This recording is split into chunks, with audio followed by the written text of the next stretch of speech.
शीतकालीन सत्र धर्मशाला में हमारे साथ फतेहपुर के विधायक भवानी सिंह पठानिया जो कि फतेहपुर विधानसभा से नेतृत्व कर रहे हैं। मैं पठानिया जी से ज़्यादा टाइम ना लेते हुए एक बात करना चाहता हूँ। पठानिया जी, आपका एक तो स्वागत है हमारे चैनल में, है ना जी। सबसे बड़ी बात कि जो 10 गारंटियाँ हैं उसके ऊपर विपक्ष ने रैली भी कर दी। विपक्ष ने पिछले कल जो धरने प्रदर्शन करने थे वो भी कर लिए और आज भी विपक्ष ने सुबह आते ही थोड़ी सी गर्माहट पैदा कर दी। तो 10 गारंटियों के ऊपर इतनी क्यों परेशानी दे रहे हैं आप विपक्ष को? नहीं, बात परेशानी देने की नहीं है। बात ये है कि कल इन्होंने आक्रोश रैली निकाली थी और अगर आप देखें तो इनको आक्रोश किस बात का है? इनको आक्रोश इस बात का है कि वो इलेक्शन हार गए, तो उसी से आक्रोशित होकर जो है ये इधर उधर ड्रामा करने की कोशिश कर रहे हैं। आपने देखा होगा कि कल जो रैली थी उसकी जो उपस्थिति थी लोगों की, इनके मतलब कोर वर्कर जो इनके पन्ना प्रमुख वगैरह होते हैं, जो इनके पदाधिकारी हैं, वो तक नहीं पहुंचे थे। तो बाकी बात रही गारंटीज़ की, पहली ही कैबिनेट के अंदर जो है वो ओपीएस इम्प्लीमेंट हो गया था। उसके बाद अभी रिसेंटली मुख्यमंत्री महोदय जी ने जो हमारा स्टार्टअप फंड का है उसको जो है वो चालू कर दिया है। उसके बाद जहाँ तक नौकरियों की बात रही, वो 28,000 के आसपास नौकरियों की अभी घोषणा जो की है वो हो गई है। उसके बाद जो दुग्ध गंगा स्कीम है, वो दुग्ध गंगा स्कीम के ऊपर भी जो है काम चालू हो गया है। क्योंकि आपने जो भी गारंटी पूरी करनी है उसका जब तक आप डिस्ट्रीब्यूशन नहीं बनाएंगे तब तक वो गारंटी पूरी नहीं हो सकती। वही गोबर वाली स्कीम जो है उसके ऊपर भी अनाउंसमेंट बहुत ही जल्दी होने वाली है। तो बोलने का मतलब ये है कि जिस डायरेक्शन में हम चल रहे थे उसमें सिर्फ एक प्राकृतिक आपदा एक जो है विपदा के रूप में आ गई। अगर वो नहीं आई होती, अभी तक आप देखते कम से कम 8 या 9 गारंटी जो है वो ऑपरेशनलाइज हो चुकी होती। तो एक प्राकृतिक आपदा थी, इतनी बड़ी प्राकृतिक आपदा थी जो हिमाचल ने आज तक नहीं देखी। लगभग 500 के आसपास जो है लोगों की मौत हो गई, 12,000 करोड़ के आसपास का जो है वो हमारा नुकसान हुआ। इस सब में केंद्र सरकार ने एक वोटी कौड़ी का जो है हमको सहयोग नहीं दिया। और उसके बाद जो अगर आप देखिए कि भारतीय जनता पार्टी के यही जो हमारे सांसद हैं और यही जो हमारे एमएलएज हैं, इनको ये बोला गया कि आप हमारी मदद कीजिए इसको प्राकृतिक आपदा डिक्लेयर कराने में। इन्होंने केंद्र में भी उसकी हेल्प नहीं करी और जो हम रेजोल्यूशन लेके आए थे इन्होंने उसका विरोध किया। पठानिया जी, बार बार बीजेपी बोल रही है कि केंद्र हर संभव प्रयास कर रही है, लेकिन कांग्रेस का एक रोने का जो मतलब 1 साल रोती रह रही है हर बार कांग्रेस में, केंद्र फिर भी सहयोग कर रहा है। तो इसके ऊपर क्या बोलना चाहिए? नहीं, तो केंद्र का देखिए ऐसा, हमारा 9,997 करोड़ का हमारा क्लेम है, उसमें 50% केंद्र सरकार का जो है वो आना है, उनमें से एक फूटी कौड़ी नहीं आई है। प्राकृतिक आपदा डिक्लेयर ना करने से कोई हमको मदद इसमें नहीं मिली है।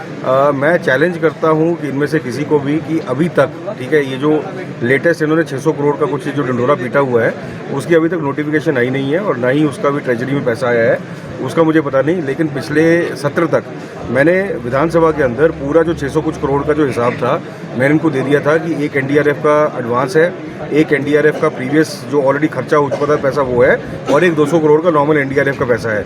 तो इसमें सपोर्ट कहाँ से है ये एक बार बता दें, ब्लैक एंड वाइट में हम मान जाएंगे। पठानिया जी, एक जो अभी भी आज सुबह आपने देखा कि विपक्ष ने एक और मुद्दा लिया था कि गोबर, जो सरकार ने गोबर के ऊपर बोला कि गोबर खरीद देंगे, दूध खरीद देंगे, 100 रुपये किलो का दूध खरीद देंगे, लेकिन अभी भी सरकार ने ऐसा कोई भी काम नहीं किया है। नहीं, देखिए, मंदबुद्धि बालक जो होता है ना उसको मतलब समझ नहीं आती, तो ये बिल्कुल मंदबुद्धि बच्चों की तरह बिहेव कर रहे हैं। जैसे मैंने आपको बोला कि दूध अगर आपने खरीदना है, आप कैसे दूध खरीदोगे? ठीक है, जब तक मैं पूरा कोऑपरेटिव सोसाइटी मैं नहीं बनाता, जब तक उसको मिल्क कलेक्शन यूनिट्स में नहीं बनाता, मिल्क चिलिंग प्लांट्स में नहीं लगाता, उसको मैं पैकेजिंग यूनिट तक में लाने का डिस्ट्रीब्यूशन में नहीं बना पाता, तो आप दूध उठाओगे कैसे? पिछले 5 साल में अगर इन्होंने इसके ऊपर कुछ काम किया होता तो डिस्ट्रीब्यूशन कुछ ना कुछ तो होता ना जी। तो अभी होगा क्या कि कोऑपरेटिव सोसाइटीज़ बनेंगी, जो आपकी पंचायतें हैं, कुछ पंचायतें चिन्हित की गई हैं, लगभग 17-18 पंचायतें जो फतेहपुर के अंदर चिन्हित की हैं, वहाँ पर जाके कोऑपरेटिव सोसाइटीज़ जो है वो बनाई जाएंगी। इनकी ऑलरेडी मीटिंग्स हो चुकी हैं। एक बार कोऑपरेटिव सोसाइटी फॉर्म हो जाती है, दूध को कलेक्ट करने की जिम्मेवारी कोऑपरेटिव सोसाइटी को दी जाएगी। कलेक्ट करके वो एक मिल्क चिलिंग प्लांट में लेके जाएंगे, वहाँ से इसको जो है कलेक्शन उस पर लेके ये जाना। ये पूरा डिस्ट्रीब्यूशन जब बनेगा उसी समय तो आप इसको कर सकते हैं ना। तो मैं वही कह रहा हूँ कि इसके ऊपर काम जो है वो शुरू हो चुका है और आप बहुत ही जल्दी आप ये देखेंगे कि इसकी अनाउंसमेंट मेरा ख्याल बहुत ही अतिशीघ्र इसकी गोबर की और इसकी ये दोनों की अनाउंसमेंट होने वाली है। महिलाओं के 1500 रुपये के ऊपर विपक्ष आपको घेर रहा है? नहीं, विपक्ष नहीं घेर रहा, ये हमको इंस्ट्रक्शन जो है वो हमारी हाईकमांड से भी है।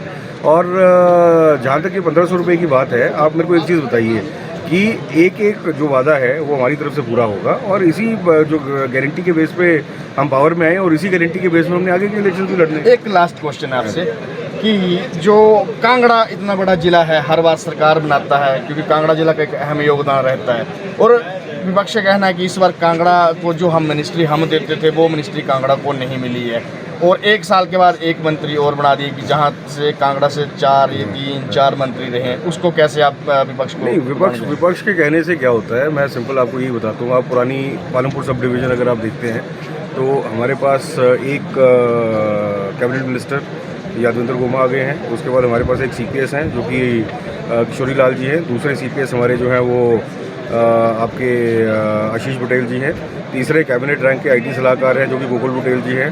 उसके बाद संजय जी जो हैं वो आपके इसके चेयरमैन है, एआरसी बैंक के चेयरमैन हैं। उसके बाद अगर आप नीचे आते हैं तो आपके बाली जो हैं वो आपके कैबिनेट रैंक के वाइस चेयरमैन हैं। उसके बाद हमारे चौधरी साहब जो हैं वो हमारे कैबिनेट मिनिस्टर हैं। अगर आप ये देखें, आपकी जो अपनी इंडस्ट्री डेवलपमेंट कॉर्पोरेशन के चेयरमैन आपके चंबियाल भाई हैं। तो जितनी पोजीशंस कांगड़ा को मिली हैं मेरे हिसाब से मतलब बहुत ज़्यादा पोजीशंस। अब आपने डेटा को किसी भी तरीके से प्रेजेंट करना है, वो तो आपकी फितरत है, आपकी आदत है, बिकॉज आपके पास और कुछ बोलने को है नहीं।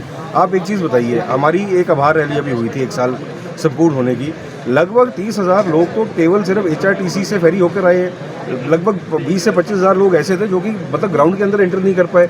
तो ये सारा का सारा जो अगर आप ये देख रहे हैं कि जो जिस प्रकार से मतलब लोगों का जोश था उस रैली में, और जिस प्रकार से लोगों की उदासीनता थी ये कल की रैली में, उनसे फ़र्क आपको नज़र आ ही जाता है। तो उनकी फ्रस्ट्रेशन तो बढ़ती रहेगी। सर, रैली की बात बोले तो विपक्ष का बोलना है कि रैली में जो कांग्रेस का हाई कमान है उसने दरकिनार किया रैली को, क्योंकि उन्हें खुद महसूस हो रहा है कि हमारी सरकार 1 साल कुछ भी नहीं कर पाई हिमाचल में। इसके ऊपर क्या बोलना चाहिए?